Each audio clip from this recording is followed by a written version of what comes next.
क्या है? कौन हो तुम लोग? भाई साहब, हम मुसीबत में फंस गए। देखिए ना, इन्हें चोट भी लग गई है, हमारी मदद कर दीजिए प्लीज। अरे लेकिन तुम लोग हो कौन? एक्चुअली वक्त के मारे शादी में जा रहे थे कि गाड़ी खराब हो गई और ऊपर से चोट भी लगी मुझे।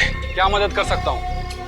एक फोन करना था, मेरे मोबाइल की बैटरी चली गई, सुबह जल्दी में चार्ज नहीं कर पाया ना, इसलिए एक फोन प्लीज प्लीज। भाई साहब प्लीज हमारी मदद कर दीजिए, एक फोन करने दीजिए प्लीज। ठीक है, अंदर आ जाओ। Thank you. घर में फर्स्ट एड बॉक्स है क्या? थोड़ा पट्टी बांध देते तो। हाँ, बैठिए, सब मिलेगा, बैठिए। Okay, thank you. यस। ओह, ये आपके पास पेन किलर है क्या? बहुत पेन हो रहा है। हाँ, वो भी मिलेगा। लीजिए, पहले आप पानी पीजिए। हाँ, या। मैं अपना मोबाइल और फर्स्ट एड बॉक्स लेकर आता हूँ, ठीक है? या।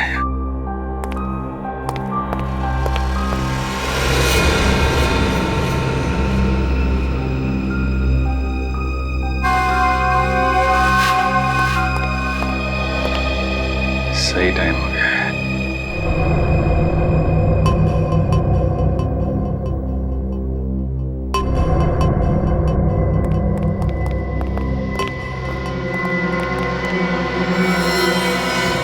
अरे ये बंदूक क्यों? तुम लोग भी बड़े बेवकूफ हो, मदद मांगना है वो भी हमारे पास। कौन हो तुम लोग? लुटेरे, या तो फिर यूं कह लो कि खूनी। 2 खून तो हम कर चुके हैं और अब 2 और करेंगे, वो भी तुम्हारा। नहीं सर, प्लीज हमें मत मारिए प्लीज। ए चुपचाप गहने निकाल, सारे गहने निकाल। तुम बहुत गलत कर रहे हो। कौन हो तुम लोग? CID।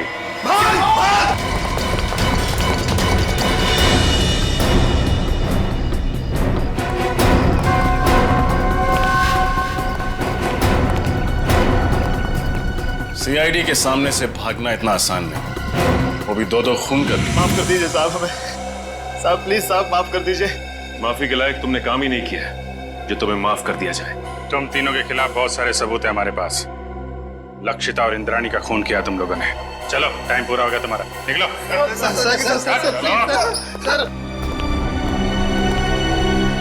Good job.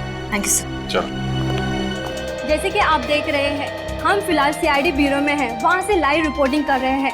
पहले की तरह इस बार भी CID ऑफिसरों ने खतरनाक लैंड माफिया, जी हाँ, लेडी डॉन लक्षिता और इंद्राणी के खूनियों को पकड़ लिया है। उन तीनों खूनियों का नाम है विशाल, शौनक और राहुल। आइए अब सुनते हैं SCP प्रद्युमन का क्या कहना है।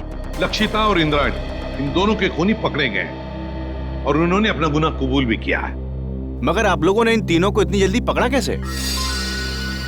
कभी कभी सबूत और फोरेंसिक की जांच जब सही दिशा में हो तो खूनी को पकड़ने में ज्यादा देर नहीं लगती। सर, ये तो बहुत हाई प्रोफाइल केस है। इसमें 2 माफिया डॉन्स का मर्डर हुआ है। क्या आपको किसी प्रकार का प्रेशर फेस करना पड़ा? हाँ, कभी कभी प्रेशर तो होता ही है, मगर हमने सबूत भी ऐसे इकट्ठे किए कि उन्हें हम फांसी तक पहुंचा ही देंगे। और अगले हफ्ते हम अपनी चार्जशीट फाइल करेंगे और उसके बाद ही कोर्ट की कार्रवाई शुरू होगी। ठीक है, थैंक यू वेरी मच। अब जा सकते हैं।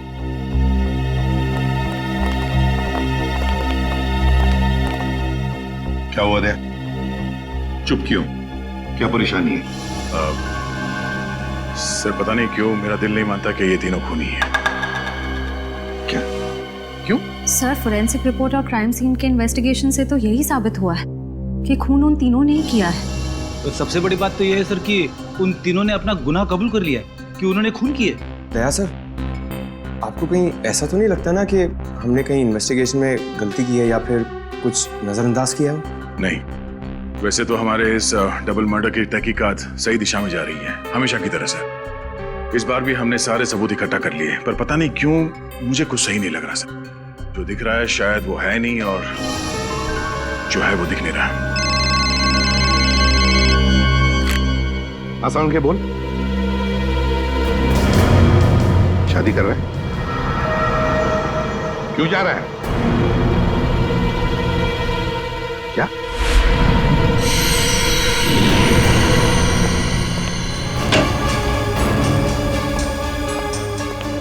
वो क्या रहा है हाँ?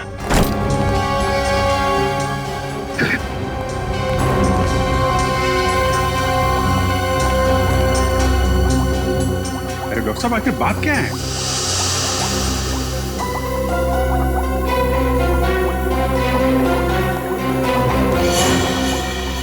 सालों के साथ छुट्टी पर जा रहे हैं और वापस कब लौटेंगे कुछ नहीं पता। क्या छुट्टी पर जा रहे हैं? तू छुट्टी ले कैसे सकता है हाँ? अरे यार इस पे इतना हाइपर होने की क्या जरूरत है हाँ? मैं छुट्टी पे जा रहा हूँ क्योंकि मेरी तबीयत ठीक नहीं है और मैं अपने घर जा रहा हूँ छुट्टियां लेकर के, किसी दूसरी दुनिया में नहीं जा रहा हूँ। क्योंकि मुझे इस लैब में ये इन लाशों से, इस केमिकल सेक्शन से मेरी तबीयत खराब होती है। मैं थोड़े दिन आराम करना चाहता हूँ, बस इतनी सी बात है। बस इतनी सी बात है। ये कौन है? तुम कौन? सर मैं इनकी पर्सनल नर्स हूँ, मेरा नाम मोनिका है। एक्चुअली इनकी ईसीजी रिपोर्ट्स बहुत खराब आई हैं, इसीलिए डॉक्टर ने इन्हें कंप्लीट रेस्ट करने के लिए बोला है। पागल हो गया तू? बता क्यों नहीं पहले तूने? क्या बता था? मुझे अब खुद पता चला है तो मैं तुम्हें पहले क्या बताता? लेकिन सालों के साहब तब तक फॉरेंसिक डिपार्टमेंट की जिम्मेदारी कौन संभालेगा?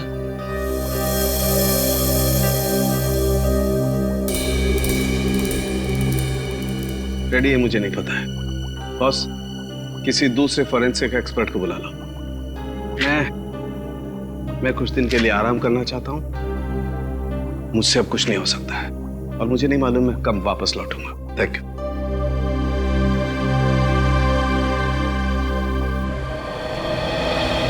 अच्छा हुआ आप लोग आ गए। बात क्या है तारिका? यहाँ पे क्यों बुलाया तुमने हमें? मुझे तुमसे जो बात कहनी है, पता नहीं उसका रिएक्शन क्या होगा, लेकिन बात कहना जरूरी है। सालों के सर का बर्ताव और उनके काम करने का ढंग कुछ दिनों से बहुत बहुत अजीब हो गया है। क्या मतलब है तुम्हारा? देखो आप लोग प्लीज मुझे गलत मत समझिए। सालों के सर मेरे गुरु हैं। मैंने इतने साल उनके साथ काम किया है और कितना कुछ सीखा है उनके पास से, लेकिन इस केस की फोरेंसिक जांच उन्होंने ठीक से नहीं की। कितनी सारी बातों को उन्होंने अनदेखा किया है, कितनी सारी चीजों का तो अभी तक उन्होंने ढंग से टेस्ट भी नहीं किया। तारिका, तुम समझ रही हो तुम जो कह रही हो उसका क्या मतलब हो सकता है? तारिका, 16 साल से सालुन के साहब हमारे साथ काम कर रहे हैं, वो सीआईडी को गुमराह क्यों करें? अगर तुम्हारा शक गलत निकला तो? अगर आप लोगों ने मुझे गलत साबित किया तो सबसे ज्यादा खुशी मुझे ही होगी। डॉक्टर तारिका की बातें अभी भी दिमाग में घूम रही है।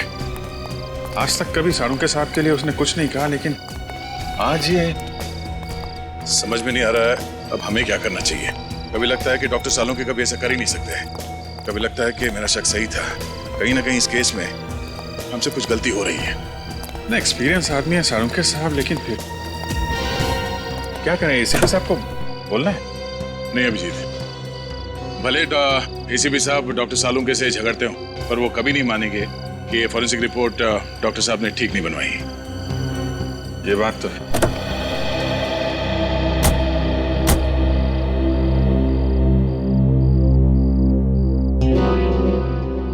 ये क्या है?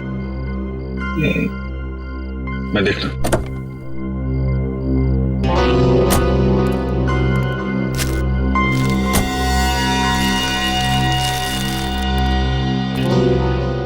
चॉकलेट पेपर जैसा लगता है। Chocolate paper? इतने प्यार से फोल्ड करके किसी ने वाइपर पे क्यों रखा?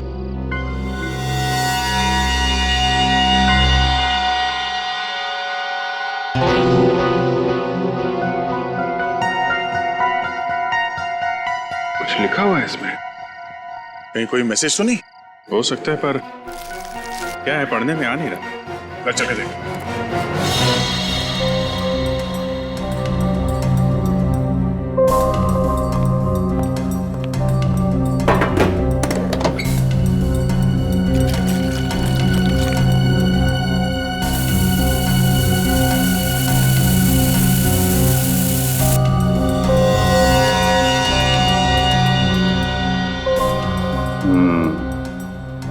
इनविजिबल इंक से लिखा गया था।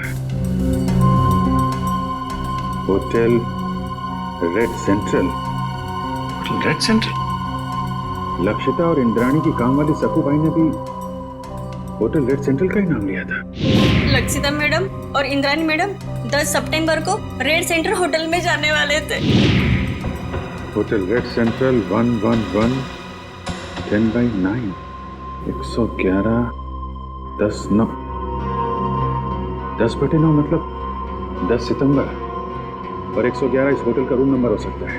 10 सितंबर को लक्षिता और इंद्राणी का खून हुआ था। कहीं इस होटल रेड सेंट्रल के कमरा नंबर 111 का इस डबल मर्डर केस से कोई संबंध तो नहीं है? हो सकता है दया, इसका पता लगाना पड़ेगा।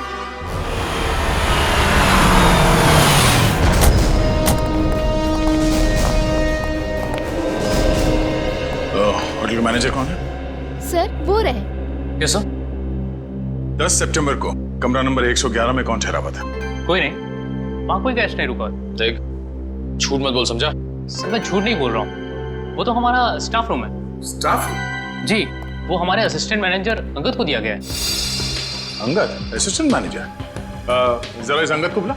सर वो तो अभी यहाँ नहीं। उनकी डिटेल्स तो होंगी आपके पास? Yes sir, right.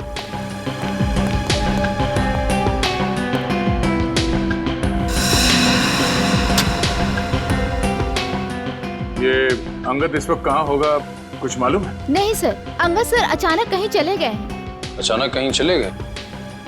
हाँ सर, 10 तारीख को शाम को 6:30 से 7 के बीच वो रूम की चाबी लेकर बाहर निकला और आते ही बोला कि उसे मुंबई से बाहर जाना है, उसे कुछ दिनों के लिए छुट्टी चाहिए। और कहाँ गया ये बता के नहीं गया? नहीं सर, इनफैक्ट वो अपना सामान लेने अपने रूम में भी नहीं आया। और उस दिन से उनका कमरा खोला भी नहीं गया है। तो आप खोलिए, हमें कमरा नंबर 111 की तलाशी लेनी है। पूरी राहुल, विशाल और शौनक, इन तीनों के खिलाफ चार्जशीट फाइल करने से पहले सब कुछ अच्छी तरह से दोबारा चेक करो। फोरेंसिक रिपोर्ट, गवाहों के बयान और फिर उन तीनों की स्टेटमेंट भी, जिसमें उन्होंने कबूल किया कि ये खून उन्होंने किए। हाँ सर, मैंने सारे पेपर्स इकट्ठे कर लिए। देखा सर, वो सर दया का फोन आया था, थोड़ा लेट आ रहा है, कह रहा था कुछ जरूरी काम निपटाने उसे। अब इससे एक बात समझ में नहीं आ रही है, आज इतने सालों से हम लोग एक साथ काम कर रहे हैं, लेकिन किसी भी इन्वेस्टिगेशन में दो राय नहीं हुई।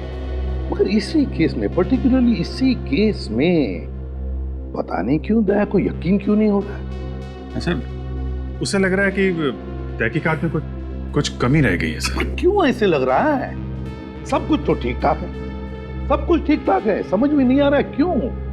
सारे ठोस सबूत है उनके खिलाफ, ठोस सबूत है उनके खिलाफ।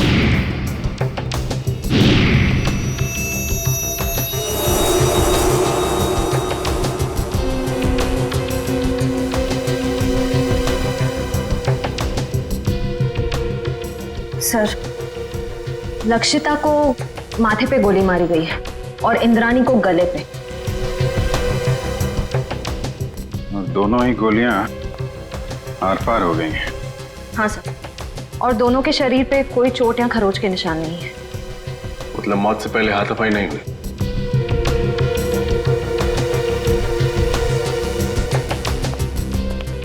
जब इन दोनों की मौत हुई तुम कहाँ थे? साहब आगे नाके पे पान की दुकान है, मैं वही पान खाने गया था साहब। ड्यूटी छोड़कर पान की दुकान के चक्कर लगाते हो? सब मेरी गलती है साहब। मैं जब वापस लौटा तो देखा वो तीनों खूनी भाग रहे थे साहब। तुमने खूनियों को भागते हुए देखा? हाँ साहब, लक्षिता मैडम और इंद्राणी मैडम के दुश्मन थे साहब, उनके हाथ में बंदूक भी थी साहब। कौन है दुश्मन उनका? सर वो विशाल, शौनक और राहुल।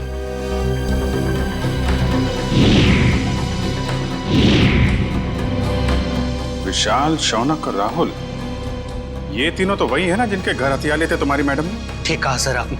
मैंने तो कई बार इंद्राणी मैडम और लक्षिता मैडम को कहा था कि प्लीज आप अपना पर्सनल बॉडीगार्ड रख लीजिए, लेकिन नहीं सर, अब प्रॉपर्टी के काम में दुश्मनी तो होगी सर। यहाँ घर में कोई और भी था इनके साथ? नहीं साहब, फार्म हाउस पे वो दोनों अकेली थी साहब। लेकिन फार्म हाउस पे काम करने वाली शकू भाई वो भी नहीं आई थी साहब। सर,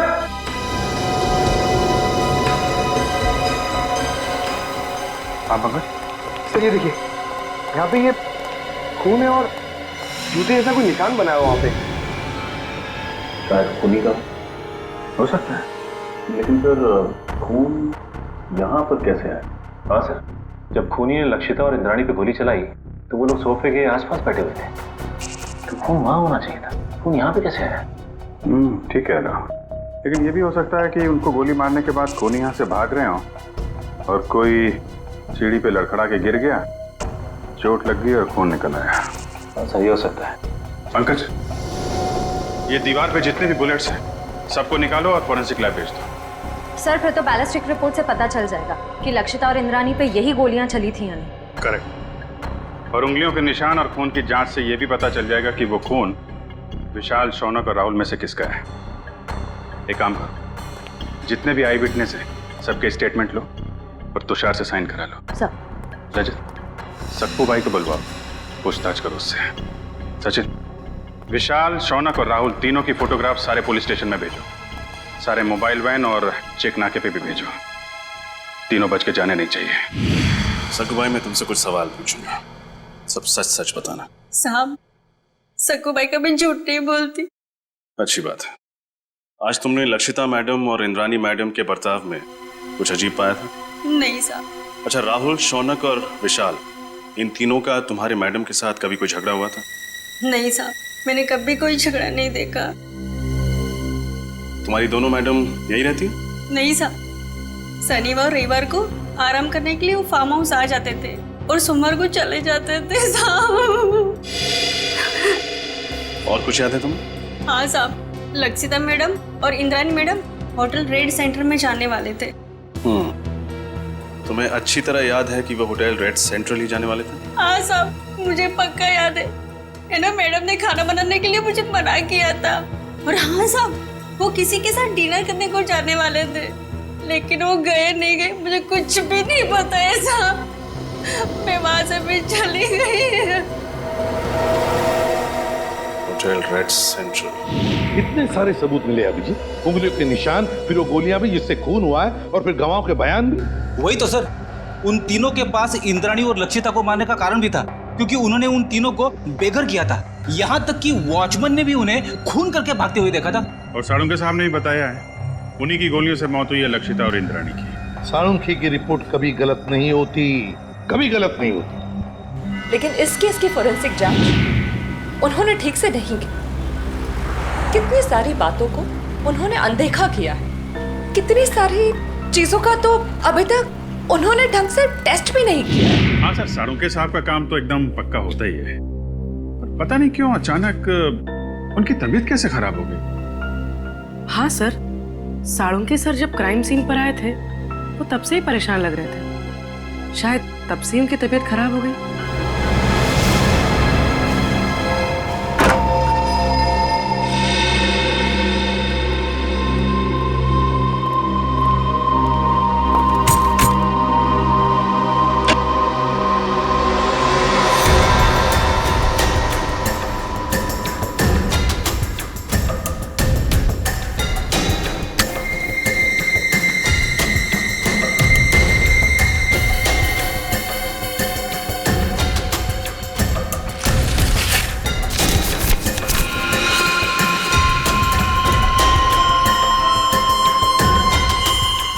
ये तो ब्लड सैंपल कलेक्ट करने की बॉटल है।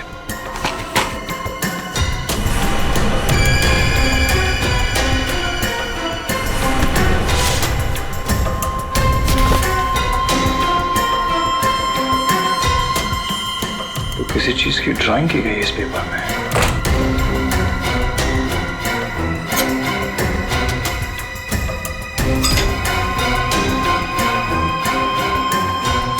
उंगलियों के निशान।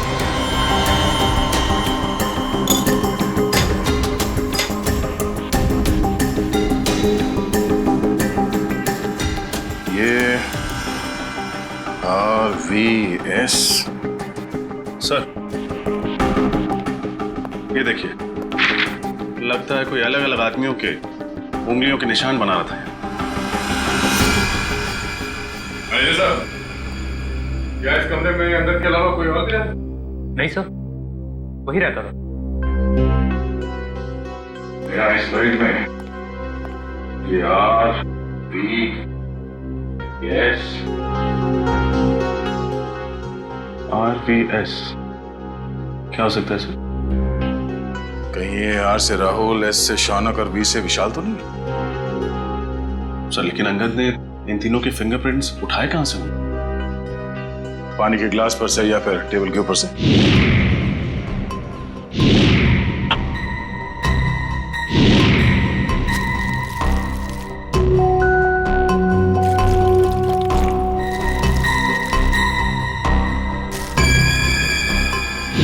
सर ये देखिए सर, इस पेपर पे कुछ ड्राइंग बनाए गए हैं और ये ब्लड सैंपल की बोतल मिली है सर। तो लगता है इंद्रानी और लक्षिता के मर्डर में ये संगत का हाथ है सर। एक काम करो, ये सारे सबूत और ये ब्लड स्लाइड्स इसे डॉक्टर तारिका के पास भेज दो। हमें इस अंगद को जल्द से जल्द ढूंढना होगा। बहुत बड़ा हाथ है उसका इस केस में।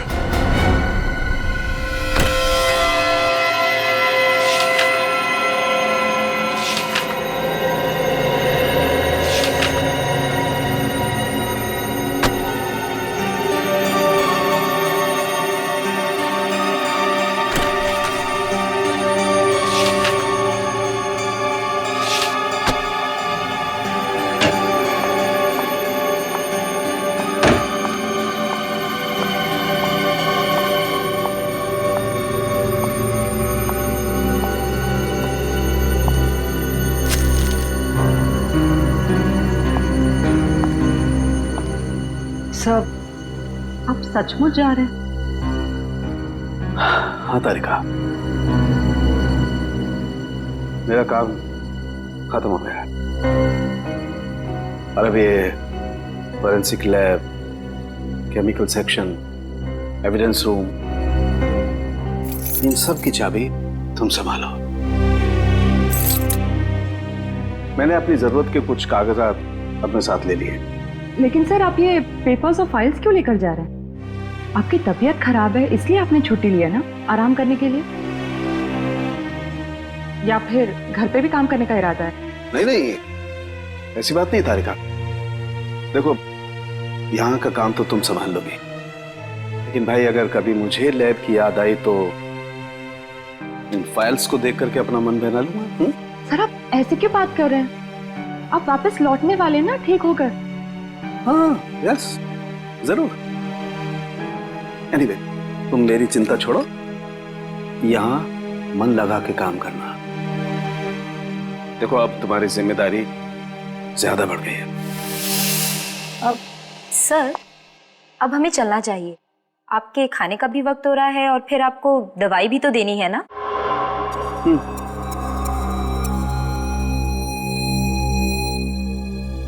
ओके तारिका। सर अपना ख्याल रखिएगा और जल्दी से ठीक होकर वापस आइए।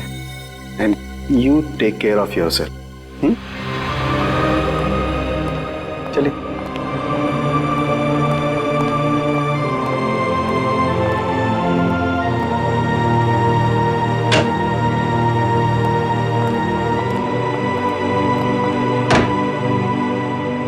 अंगद के कमरे से मिले सबूतों की जांच शुरू करनी पड़ेगी।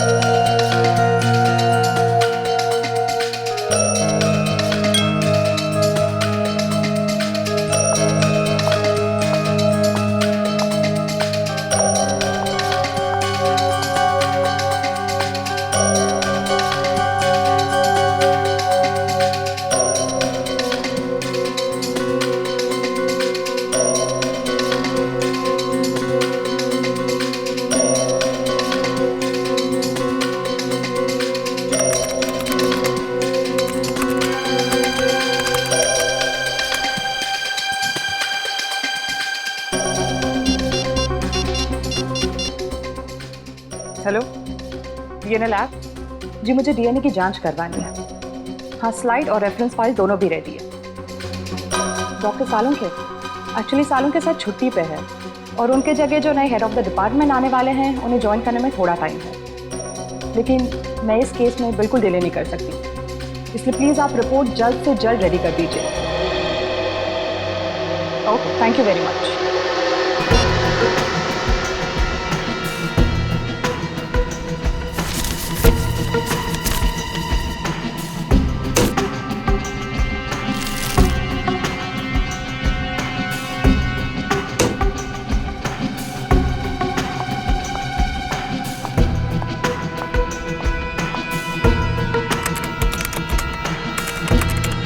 ओह गॉड, ये कैसे हो सकता है?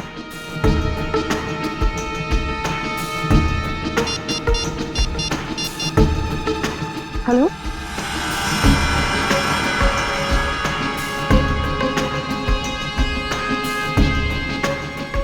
क्या आपको पूरा यकीन है कि वो खून उन्हीं का है? न जाने डॉक्टर तारिका को आप क्या पता चला है। जब उनका फोन आया था तो काफी परेशान लग रही थी। कोई तो बड़ी बात होगी अभिजीत। मुझे लगता है लक्षिता और इंद्राणी के मर्डर केस को रीओपन करना चाहिए और नए सिरे से तहकीकात करनी चाहिए।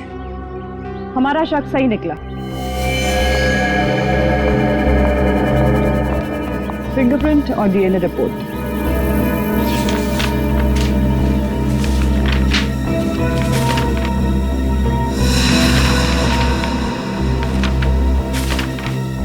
ये क्या? अंगद के कमरे से जो खून, बाल और फिंगरप्रिंट्स मिले थे तो शौनक, विशाल और राहुल से मैच हो गए।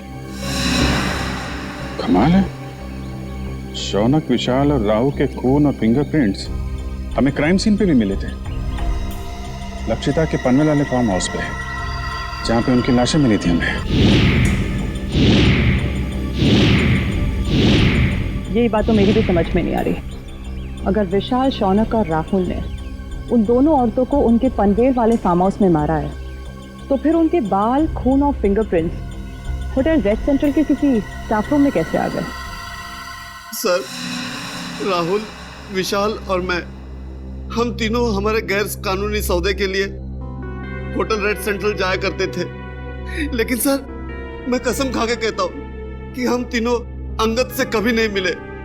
सर, मुझे तो ये भी नहीं पता कि मेरे उंगलियों के निशान अंगद के कमरे में आए कैसे। अंगद को पहले कभी मिले नहीं थे। रेडी, अंगद का फोटो दिखाओ। अब फोटो को देखकर बताओ, क्या तुमने इस आदमी को पहले कभी देखा है? जानते हो इसे? ये अंगद है, असिस्टेंट मैनेजर था रेड सेंट्रल होटल का। नहीं सर, हो सकता है कि आते जाते देख लिया हो, लेकिन सर मेरी इससे कभी कोई बातचीत नहीं हुई सर। हो सकता है तुम्हारे साथी विशाल और राहुल अंगद को जानते हो? नहीं सर, मैं दावे के साथ कह सकता हूँ कि राहुल और विशाल भी अंगद के लिए अजनबी है। शौनक, इस छोटी सी बोतल में हमें तुम्हारा खून मिला था। मेरा खून? हाँ, ये भी अंगद के होटल के कमरे से मिला था हमें। तुम्हारा ये खून वहां अंगद के कमरे में कैसे आया? मुझे नहीं पता सर। क्या पिछले 8-10 दिन में तुम्हें कोई चोट लगी थी जिसके कारण बहुत ज्यादा खून बहा? नहीं सर, ऐसा तो कुछ भी नहीं हुआ। तो फिर तुम्हारा एक खून इस बोतल में कैसे आया? सर, कुछ दिन पहले मुझे एक एलर्जी अटैक आया था। उसका ब्लड टेस्ट कराने के लिए मैं हॉस्पिटल गया था। तो हो सकता है कि... कौन सा hospital? Sir, paradise health care hospital. Paradise health care hospital? हाँ हाँ सर। उस पैथोलॉजिस्ट का नाम पता है तुम्हें जिसने तुम्हारा खून लिया था? सर, नाम तो नहीं पता, लेकिन सर वो दिखने में थोड़ी सी सांवली थी, बाल उसके घुंघराले थे। सर, वो हॉस्पिटल की जूनियर पैथोलॉजिस्ट थी सर। सर, मुझे तो लगता है कि शौनक और उसके साथियों ने ही लक्षिता और इंद्राणी का खून किया है और ये सब ड्रामा कर रहा है, नाटक कर रहा है। इसे ले जाओ, जाओ। चलो सर। जब से ये केस रीओपन हुआ है तब से और उलझता जा रहा है। पहले किसी ने मेरी गाड़ी में उस चॉकलेट के पेपर पे होटल रेड सेंटर लिखा और उसी होटल के कमरे से ये अंगद गायब हो गया और उसके कमरे में से इन तीनों के बाल, फिंगरप्रिंट्स और खून मिले। और सर और क्या? सर समझ में नहीं आ रहा कैसे कहूं, आपको मेरी बात का यकीन होगा या नहीं। यकीन करूंगा या नहीं? साफ साफ बताओ दया। सर वो डॉक्टर तारिका को डॉक्टर सालों के बर्ताव पे कुछ परेशानी है सर। उसे लगता है कि पोस्टमार्टम और फॉरेंसिक जांच के दौरान वो कुछ परेशान से थे और उन्होंने ये सारे टेस्ट जल्दबाजी में किए थे। तुम साळुंखे पर शक कर रहे हो दया? सर कुछ बात तो जरूर है। साफ साफ बताओ दया, बताओ बात क्या है? सर मुझे लगता है कि सेहत का तो सिर्फ बहाना है। क्या मतलब? सर मतलब डॉक्टर सालुंखे का लैब में ना आने की असली वजह कहीं ये लक्षिता और इंद्राणी के डबल मर्डर केस तो नहीं है? अगर ये बात है दया तो साळुंखे से मिलना पड़ेगा।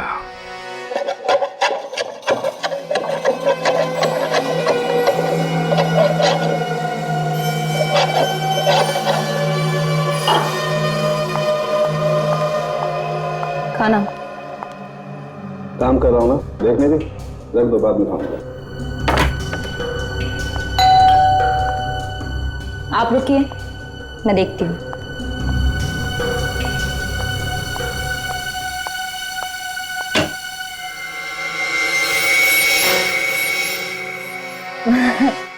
सर हाँ आइए ना प्लीज। अरे प्रद्युमन, दया, अरे आप सब लोग यहाँ? हाँ, तू इतना चौंक क्यों है हमें देखकर? नहीं मतलब आप सब लोग यहाँ मेरे घर पे इस वक्त किस लिए? हम ये पूछ रहे हैं कि आपकी तबीयत कैसी है। वैसे तो हम यहाँ फोन करके आना चाहते थे, पर आपका फोन कब से स्विच ऑफ आ रहा है। हाँ वो बैटरी का प्रॉब्लम होगा। सर आपकी तबीयत कैसी है अब? मेरी तबीयत के बारे में छोड़ो, आप लोग ये बताओ कि आप लोग यहाँ पर किस लिए आए? क्यों, बस कुछ प्रॉब्लम हुई है? आसाम की प्रॉब्लम तो हुई है। हमारी इन्वेस्टिगेशन और तुम्हारे फोरेंसिक रिपोर्ट में कुछ गलती है। हाँ गलती? हाँ हो सकती है, गलती हो सकती है। गलती आपके इन्वेस्टिगेशन में हो सकती है, मेरी रिपोर्ट में कोई गलती नहीं हो सकती। मैं कभी कोई गलती नहीं करता हूं। कहीं आप मेरी 16 साल की काबिलियत पर शक तो नहीं कर रहे? सर प्लीज आप नाराज मत होइए, हमें बस लगा कि आपकी तबीयत खराब थी तो शायद गलती से आपसे कुछ चीजें नजरअंदाज हो गई हो, गलती से। डॉक्टर साहब हम ये नहीं कह रहे कि आपने जानबूझ के कोई गलती की है, हमें बस इस बात की फिक्र है कि किसी बेगुनाह को सजा ना हो जाए। बेगुनाह को सजा नहीं होनी चाहिए। बेवकूफ नजर आता हूं मैं? मेरी शक्ल पर लिखा है कि मैं बेवकूफ हूं? क्या मतलब क्या आपका? 16 साल के बाद आप लोग मेरी काबिलियत पर, मेरी ईमानदारी पर शक कर रहे हैं। 16 साल मैंने ईमानदारी से काम किया और अब आप लोग घुमा घुमा करके ये कहना चाहते हैं कि सालुंखे बेवकूफ है। इतना गुस्सा क्यों हो रहा है? मैं गुस्सा इसलिए हो रहा हूं बॉस, तुम ये कहना चाहते हो कि 16 साल के बाद सालुंखे बेईमान है, उसने गलती की है, वो नाकाबिल है। ओके, अगर ऐसा है तो आप इंद्राणी और लक्षिता का पोस्टमार्टम दोबारा करवा लीजिए। That's it, बस। अरे सर, डॉक्टर साहब बात तो सुनिए। ये सालुंखे साहब को हो क्या गया? उन्होंने एक बार भी नहीं पूछा कि हमें उनकी रिपोर्ट में कौन सी गलत बात लगती है? वही तो एक बार भी साळुंखे ने नहीं पूछा कि रिपोर्ट में गलती क्या है।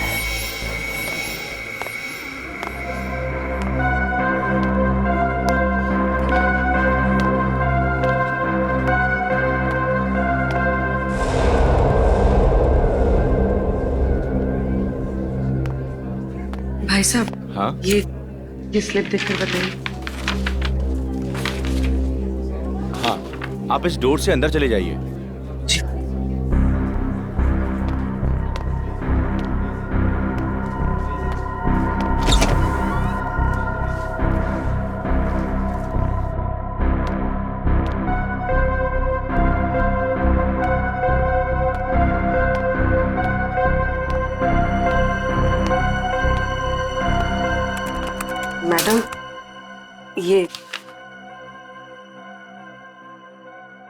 आप उस कुर्सी पे बैठ जाइए।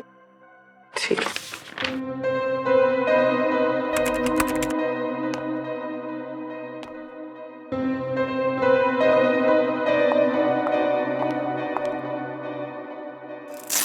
अपना हाथ दीजिए।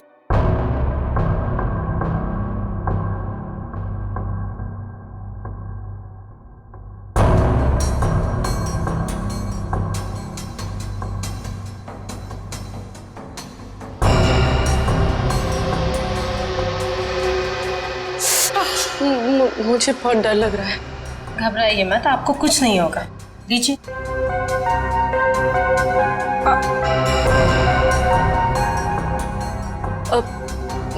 मेरा एक दोस्त है, मुझे उसकी ब्लड रिपोर्ट पिकअप करनी है, तो मुझे उसकी रिपोर्ट मिलेगी? पेमेंट स्लिप है आपके पास?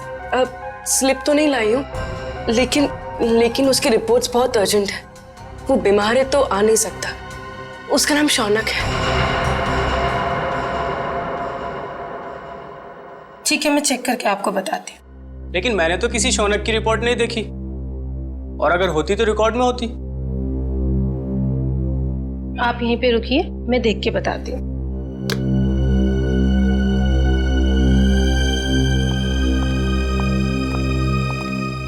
एक्सक्यूज मी, आप एक एक करके आइए। ये मेरे साथ है। आपके साथ है तो आप इन्हें कहिए कि बाहर इंतजार करें। सीआईडी किसी का इंतजार नहीं करती। सीआईडी? शौनक की रिपोर्ट कहाँ है? जल्दी बताओ। मुझे नहीं पता, मैं सच कह रही हूँ, मुझे कुछ भी नहीं पता। क्या किया तुमने शौनक के ब्लड सैंपल के साथ? मैं सच कह रही हूँ, मुझे कुछ नहीं पता इस बारे में। कुछ नहीं पता? कुछ नहीं पता? हाँ? मुझे कुछ नहीं पता सर, मुझे कुछ नहीं पता। मैं सच कह रही हूँ, मुझे कुछ नहीं पता। हमें पता है। ये रहा वो ब्लड सैंपल। जब तुमने शौनक का ब्लड टेस्ट किया ही नहीं, तो उसकी रिपोर्ट कहां से बनती? अब बताओ, किसके कहने पे किया है तुमने ये सब?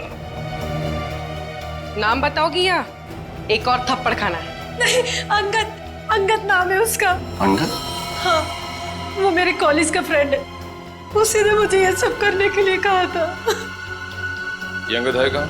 मुझे कुछ नहीं पता, मैं सच कह रही हूँ, मुझे कुछ नहीं पता। अंगद ने तुम्हें बताया था कि उसे शौनक का खून किस लिए चाहिए? नहीं, लेकिन मैंने उसे फोन पे बात करते हुए सुना था। वो किसी से कह रहा था कि गाड़ी मोड़ वाली बेकरी के पास ले आओ।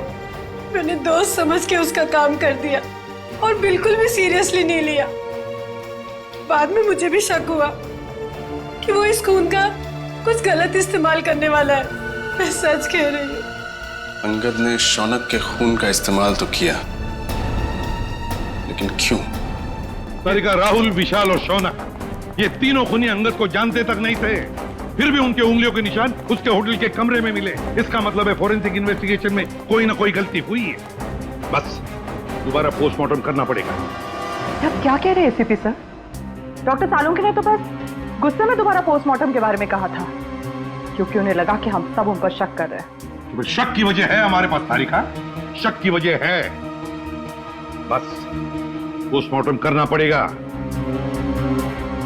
लेकिन सर, डॉक्टर सालुंखे के बिना मेरा दोबारा पोस्टमार्टम करना सही होगा? तुम अकेली नहीं हो तारिका। दिल्ली ब्रांच से एक बहुत बड़े फॉरेंसिक एक्सपर्ट आ रहे हैं। जब तक डॉक्टर सालुंखे काम पर वापस नहीं आ जाते, doctor Sameer he head of department की जिम्मेदारी संभालेंगे। मैं आ गया हूँ सर। आइए आइए doctor Sameer, welcome. Thank you sir. Doctor Sameer, ये है डॉक्टर तारिका। इस केस में आपको इनके साथ ही काम करना है। Hello doctor. Hello doctor Sameer, आपके बारे में मैंने बहुत सुना है। आपको तो जीनियस कहा जाता है।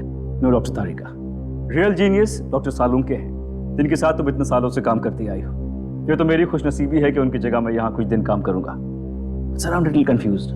मेरी समझ में नहीं आ रहा है कि ये दोबारा पोस्टमार्टम की जरूरत क्यों? डॉक्टर समीर, ये फैसला क्यों किया, ये आपको पोस्टमार्टम करने पर ही पता चलेगा। ठीक है सर, फिर मैं अपना काम आज से ही शुरू करता हूँ। प्लीज। बिकॉज दोबारा पोस्टमार्टम करना ज्यादा मुश्किल है, ज्यादा वक्त लगता है उसमें। Thank you sir.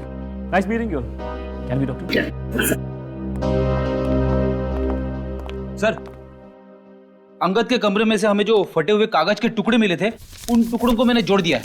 ये देखिए। ये तो एक कमरे का नक्शा है। कमरे के बीचों बीच एक सोफा है। लगता है सोफे पे दो लोग बैठे हैं और सामने टीवी देख रहे हैं। डिजाइन से तो वही लिविंग रूम लगता है जहाँ से हमें इंद्राणी और लक्षिता की लाशें मिली थी।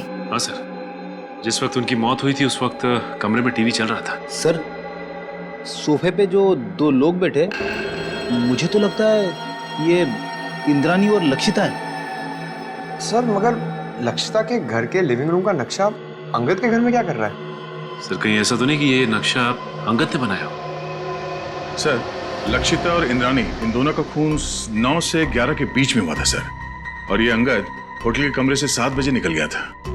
वही तो दया, इस अंगद को कैसे पता चला 7 बजे से पहले कि 9 और 11 बजे के बीच लक्षिता और इंद्राणी टीवी देखने वाले?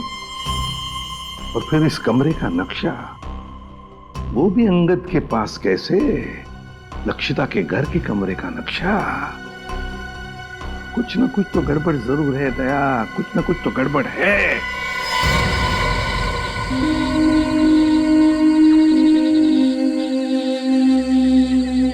आप लोगों ने पुलिस बीट को फोन किया था? जी हाँ। क्या हुआ यहाँ पे? हम लोग यहाँ से जा रहे थे तो इस कार को इस हालत में देखा तो आपको फोन किया। आगे की सीट में एक आदमी है, शायद मर गया है।